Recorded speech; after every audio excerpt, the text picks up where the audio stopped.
92 news के programme सुबह नूर के मेजबान जस्टिस रिटायर्ड नजीर अहमद गाजी ने हांगकांग में Mohammadia Ghausia Islamic Centre Yuen Long का दौरा किया। जस्टिस रिटायर्ड नजीर अहमद गाजी का कहना है कि सरवरे कायनात सल्लल्लाहु अलैहि वसल्लम से मोहब्बत और वफादारी दुनिया और आखिरत में कामयाबी की कुंजी है। इसी पर देखिए ये रिपोर्ट।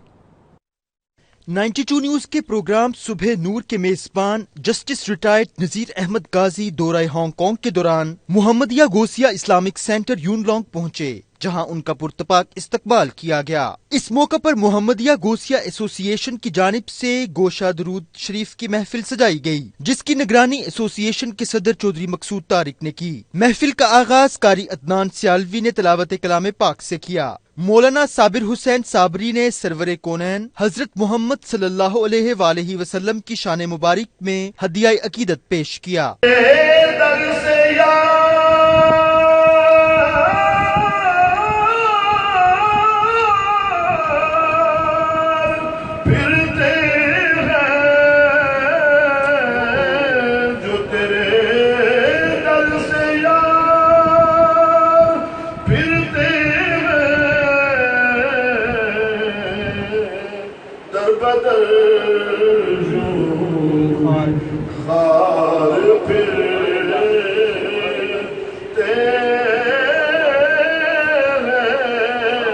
एसोसिएशन के general secretary doctor Mohammad Saeed ने दुरूद ताज पढ़ने की सादत हासिल की।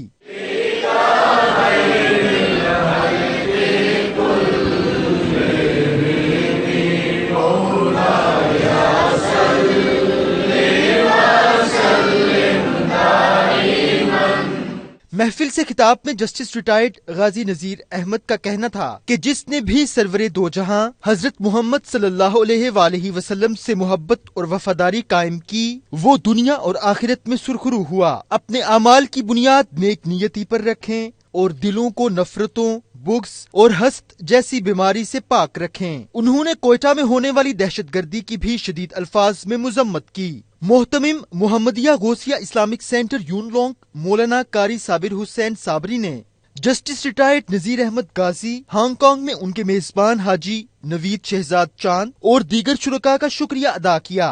महफिल का एहतताम सलातो सलाम और दुआ से हुआ, जिसके बाद शुरका की लंगर से खातिर तवाज़ु की गई।